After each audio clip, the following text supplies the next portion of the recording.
There's one thing I've learned during my travels is that you can miss out on some pretty interesting locations if you don't take the time to familiarize yourself with your surroundings. This almost happened to me recently when I was in the city of Leominster. A quick Google search told me I was in the birthplace of Johnny Appleseed, and that he had a nearby monument and memorial, so I decided since I was in the area to go check it out.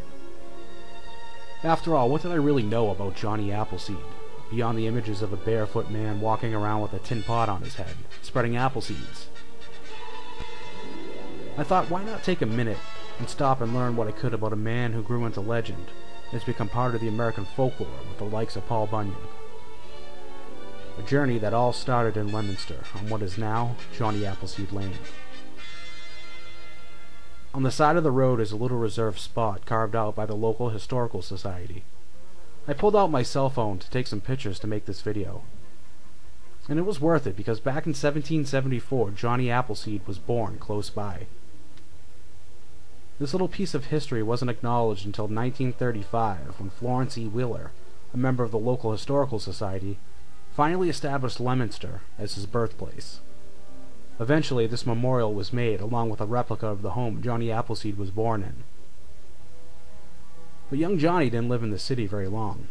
After fighting at Concord and in the Revolutionary War, his father moved the family to Longmeadow, Massachusetts after his first wife died, around the time Johnny was only 6 years old. Regardless, Leominster should be proud that they didn't let this little tidbit of history slip through the cracks. As for Johnny Appleseed, Disney brought his legend to life in 1948, using him as a character in a short movie. I remember seeing it somewhere as a kid, and this is always what I imagined whenever I thought about Johnny Appleseed. And I probably would have always just left it at that, had I not stopped through Leominster. Turns out the man, John Chapman, wasn't too far off from the myth. He was considered eccentric for his time, and actually did walk around barefoot, in all weather, even snow. There are stories of Johnny's feet being able to withstand anything, like hot coals, and even needles. Another thing that made him stand out was the fact that he was a vegetarian, at a time in history when most people were not. It's also said he didn't like to sleep indoors, opting to be outside, living a nomadic lifestyle.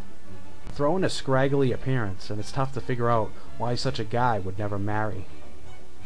Either way, he would die alone with a lasting quote, that he would not marry in this world, but have a pure wife in heaven. One version of his life as John Chapman left at the altar back in Massachusetts before he hightailed it out of here, suggesting maybe he was pining away for some old lover. Kind of sad, but a lot better than the alternate versions that indicate he might have had a thing for virgins, and would only marry a girl around the ages of 8 to 10 years old. Another account has Johnny Appleseed paying a couple to raise their 10-year-old daughter to be his bride, only to back out when he caught her flirting with some boys her own age. We may never know the truth about this aspect of his life, whether he was jilted by an ex-lover, or if historians were looking a little too much into what he considered a pure wife. All we know is he died in Indiana, unmarried, leaving behind over 100,000 square miles of apple orchards he helped plant that undoubtedly helped many people along the way. Johnny Appleseed's reputation is that of a humanitarian and charismatic figure who could find peace with any group he came in contact with. He was able to cross borders during times of war between rival Native American tribes, somehow being able to integrate himself without being killed. As for his legacy with apples, well, let's just say the orchards weren't exactly used for making apple pie or apple sauce. Back then, apples were mainly used to produce hard cider, and even a harder liquor known as applejack. So the next time you're pouring some cider, tilt your glass to Johnny Appleseed, the man, the myth, the legend. And the next time you're driving around and you see a sign for a historical landmark on the road, take the time to stop and check it out. You might be glad you did.